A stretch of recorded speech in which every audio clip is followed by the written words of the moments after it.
پاکستان کی معیشت کو اس وقت بہت سارے چیلنجز ہیں. جب ہم معیشت کو دیکھتے ہیں، ماہرین سے بات کرتے ہیں، اکانومسٹ سے بات کرتے ہیں، تو ہمیں یہی معلوم ہوتا ہے کہ اس وقت جو نمبرز ہیں وہ بھی کچھ اچھے دکھائی نہیں دے رہے. ایف ڈی آئی میں کوئی خاطر خواہ اضافہ نہیں ہو رہا، مہنگائی مسلسل بڑھتی جا رہی ہے، بے روزگاری میں اضافہ ہو رہا ہے، اور اس کے ساتھ ساتھ ہم یہ بھی دیکھ رہے ہیں کہ جو ہماری انڈسٹریز ہیں وہ بھی کافی اسٹرگل کر رہی ہیں.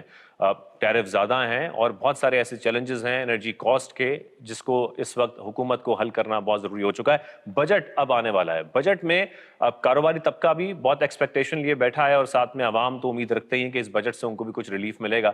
اسی پر آج ہم نے بات کرنی ہے. آج ہمارے ساتھ موجود ہیں ملک کے معروف بزنس مین عارف حبیب صاحب.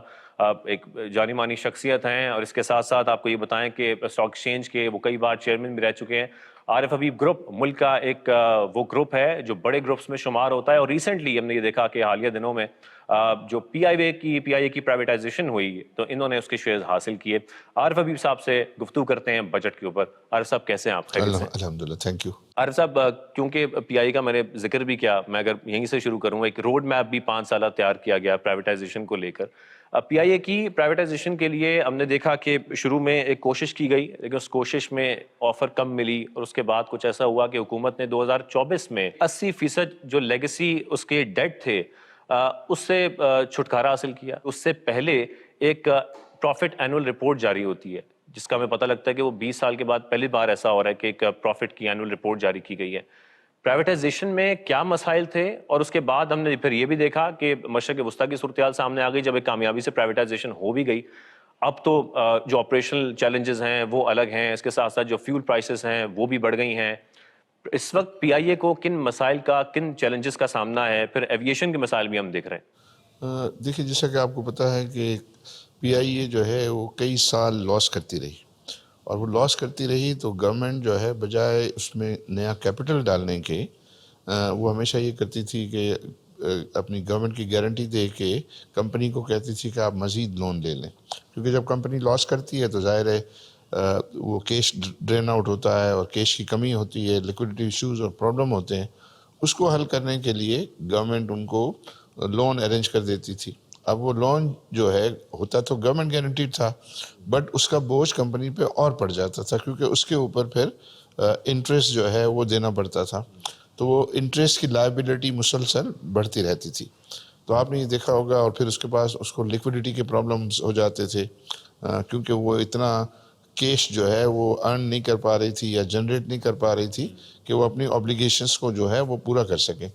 تو اس کی وجہ سے پھر یہ جو ہے وہ مینٹیننس کا، پھر اسٹاف کو جو ہے وہ سیٹسفائی رکھنے کے ایشوز، اور پھر جو ہے وہ سارے فیول کی پیمنٹس کے ایشوز، اور وہ سارے پیمنٹ ایشوز بنتے تھے، اور ساتھ ہی ساتھ وہ لون کی انٹرسٹ پیمنٹ جو ہے ٹائملی اس کے ایشوز جو ہے وہ بھی بنتے تھے. ہمیشہ وہ لیکوڈیٹی میں کے اندر وہ اسٹرگل کمپنی جو ہے وہ کرتی رہتی، تو آہستہ آہستہ اس کا مارکیٹ شیئر جو ہے وہ گرتا رہا. پھر یہ کہ ایئر کرافٹ کے لیے ضروری ہوتا ہے کہ اس کی آپ کیبن کو اچھا مینٹین کریں، آپ اس کی جو انجنس وغیرہ ہے اس کا مینٹیننس کی جو ہے وہ ضرورت ہے، سیفٹی سیکیورٹی کے لیے جو ہے وہ انویسٹمنٹس کے لیے جو ہے ضرورت ہے، تو وہ یہ خاطر خواہ کر نہیں پاتی تھی. تو اس وجہ سے وہ مسلسل اس میں ایک ڈکلائن آ رہا تھا، اور گورنمنٹ بہت عرصے سے اس بات کو خواہش ظاہر کرتی تھی کہ ہم اس کو پرائیورٹائز کر دیں، لیکن وہ کسی وجہ سے بھی جو ہے وہ پرائیورٹائزیشن جو ہے ہو نہیں پا رہا تھا.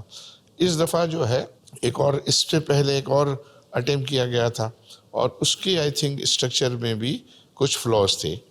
اس دفعہ انہوں نے اور جو ہے وہ سارے فلاز کو ریموو کر کے پھر وہ آفر کیا، اور اس آفر کی وجہ سے جو ہے آپ نے دیکھا کہ یہ پرائیورٹائزیشن انیشیٹو جو ہے وہ کامیاب رہا. تو اس میں یہ تھا کہ 800 بلین روپیز کے جو ہے اس کے اوپر لائبلٹیز تھیں، جس میں سے 600 بلین جو ہے وہ بینکنگ لائبلٹیز تھی. تو وہ بینکنگ لائبلٹیز جو ہے اس نے ہولڈنگ کمپنی نے اپنے پاس رکھی، اور ایک آپریٹنگ کمپنی کو کاو آؤٹ کیا، اور کاو آؤٹ کر کے یہ جو پی آئی اے جو آفر ہوئی ہے فار پرائیورٹائزیشن، وہ آپریٹنگ کمپنی جو ہے ہوئی ہے. تو جس کے اوپر جو ہے وہ تقریباً کوئی جو ہے وہ 190 بلین کی جو ہے وہ لائبلٹیز ٹرانسفر ہوئی ہیں جو بزنس لائبلٹیز ہیں، اور کوئی 180 بلین کے قریب ایسٹس جو ہے وہ ہے، تو نیگیٹو 10 بلین روپیز جو ہے کی اس کی بیلنس شیٹ تھی، تو اس کو کیا. اور پھر اور کچھ اس کے اور ایشوز تھے، فار ایگزامپل جو ایئر کرافٹ خریدنے کے لیے جو سیلز ٹیکس ہے لیوی دنیا میں کہیں بھی نہیں ہوتی، تو وہ کمپیٹ نہیں کر پا رہا تھا، تو اس کو پھر انہوں نے IMF سے اپروول لے کے اس کو ختم کرنے کی باتیں کی. اور جو ٹیکسز کے میٹرز، پرانے ٹیکسز کے میٹرز تھے ان کو انہوں نے ٹھیک کیا. پھر سول ایویشن کے ساتھ جو ان کے معاملات تھے اس کو بھی وہ ٹھیک کیا. اور پھر جو ایئرپورٹ ہینڈلنگ دنیا میں بھی اور پاکستان میں بھی اس کی لائبلٹیز تھیں اس کو بھی انہوں نے ٹھیک کیا. تو یوں پھر یہ ہے کہ نئے انویسٹرز کے لیے یہ ایک ڈویبل ٹرانزیکشن بنا، اور ہم نے دیکھا کہ وہ فائنلی کامیاب ہوئے. عارف صاحب، ہم یہ کہہ سکتے ہیں کہ پھر پرائیویٹائزیشن کا جو ایک بنیادی مقصد ہے وہ یہی ہے کہ انویسٹرز کو اٹریکٹ کیا جائے، کہ انویسٹرز پاکستان میں آئیں، یا ایون جو لوکل انویسٹرز بھی ہیں وہ انویسٹمنٹ کریں. اگر ہمارے کوئی بھی ادارے، اب ظاہر ہے جو پورا روڈ میپ ہے اس کو ہم دیکھیں تو اس میں پاور سیکٹر بھی ہے، دیگر ادارے بھی ہیں جن کو پرائیویٹائز کرنے کی بات ہوتی ہے. اگر ایسا ہی ہے تو اس سے پہلے کیا انویسٹرز کے لیے ایک سازگار ماحول بنانا چاہیے، ایک ایسا فرینڈلی سسٹم بنانا چاہیے بزنس کے لیے کہ جو انویسٹر ہے وہ اٹریکٹ ہو پھر اور آ کے پرائیویٹائزیشن کا حصہ بنے؟ جی، آئی بلیو کہ جو بھی انویسٹمنٹ آپ اٹریکٹ کرنا چاہتے ہیں اس کے لیے وہ بہت ضروری ہے کہ اس انویسٹمنٹس کو آپ پروفیٹیبل بنائیں.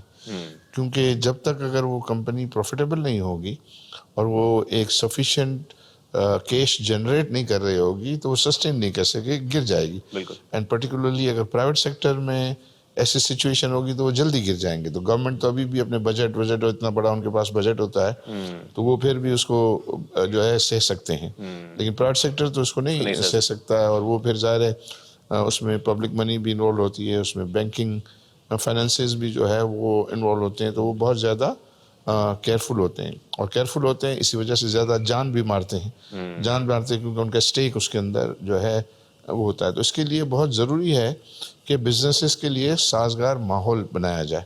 اور ویسے بھی ہر بزنس میں گورنمنٹ پارٹنر ہے. گورنمنٹ پارٹنر یوں ہے، آپ ابھی کام کر رہے ہیں تو آپ کی جو سیلری آئے گی تو آپ کا ٹیکس جو ہے وہ سیلری بعد میں ملے گی، ٹیکس آپ کا پہلے کٹ جائے گا. تو آپ بھی کنٹریبیوٹ کر رہے ہیں، میں بھی کنٹریبیوٹ کر رہا ہوں، سب لوگ جو اکنامک ایکٹیویٹی کر رہے ہیں، جو بزنسز کر رہے ہیں، وہ سب جو ہے ان سب میں گورنمنٹ پارٹنر ہے. تو دیکھیں جس پرسنٹیج سے ٹیکس ہے گورنمنٹ اتنا اس کا جو ہے وہ پارٹنر ہے. تو میں اکثر یہ بات بھی کہتا ہوں کہ بیفور ٹیکس کا نمبر تک تو گورنمنٹ جو ہے وہ پارٹنر ہے. بیفور ٹیکس کا نمبر آتا ہے پھر قانون ہے کہ گورنمنٹ ٹیکسز میں اتنا پرسنٹ لے گی اور باقی شیئر ہولڈرز کو جو ہے وہ اتنا جائے گا. اور وہ اس کے صرف فائنینشیل ٹرمز میں ہی نہیں دیکھا جاتا، اس میں ایک ساتھ یہ بھی دیکھا جاتا ہے کہ کیا کمیونٹی کے لیے یہ جو ہے ایکٹیویٹی ہے، اکنامک ایکٹیویٹی ہے، وہ کچھ کنٹریبیوٹ کر رہی ہے کہ نہیں. اچھا کرے تو اس میں مطلب یہ ہے کہ گورنمنٹ کے ٹیکسز کے علاوہ روزگار جو ہے وہ کریٹ کرنا لوگوں کے لیے، کیونکہ یہ ایک بہت بڑا آبجیکٹیو ہوتا ہے انویسٹمنٹ ایکٹیویٹی کا کہ اس میں ملے. پھر یہ کہ سروسز کی جو ہے وہ ہائی کوالٹی کو اچیو کرنا. فار ایگزامپل یہ ایئر لائن جو ہے وہ بہت زیادہ جو ہے وہ اس کے لیے وہ امپورٹنٹ ہے کہ اس کی سروسز اچھی ہوں، کہ لوگوں کا جو ہے وہ فلائنگ کا ایکسپیرینس جو ہے وہ اچھا رہے. اور ایکسپیرینس اچھا ہوگا تو گروتھ آئے گی، اس میں لوگ جو ہے وہ خوش ہوں گے. تو میں اکثر یہ کہتا ہوں کہ اس کے پہلے بینیفیشیری ایئر لائن کی ریوائول کے اور PIA کی ریوائول کے جو ہے پیسنجرز ہوں گے، پھر اس کے بعد ایمپلائیز ہوں گے، پھر اس کے بعد گورنمنٹ ہوگی. اور اگر یہ سب کام جو ہے وہ انویسٹرز نے اور انٹرپرینورز نے اچھا کیا اور صحیح کیا تو پھر وہ جو کچھ بچے گا وہ جو ہے شیئر ہولڈرز کے لیے ہوگا، ان کے لیے. اور وہ بھی جس اسٹیج پر یہ PIA ہے اس میں بہت زیادہ انویسٹمنٹ کی ضرورت ہے، بہت زیادہ پوٹینشیل ہے، کیونکہ ابھی یہ کوئی 18-21 جہاز جو ہے وہ آپریشنل ہیں. لیکن آئی تھنک پاکستان PIA کے پاس ایک وقت میں 40 اور سے زیادہ جہاز ہوا کرتا تھا. آج بھی اگر 100 جہاز بھی ہو جائیں اگلے 10 سال میں تو بھی آئی تھنک کوئی بہت زیادہ نہیں سمجھے جائیں گے. تو اس تک پہنچنے کے لیے آپ کو بہت زیادہ سرمایہ کی ضرورت ہے.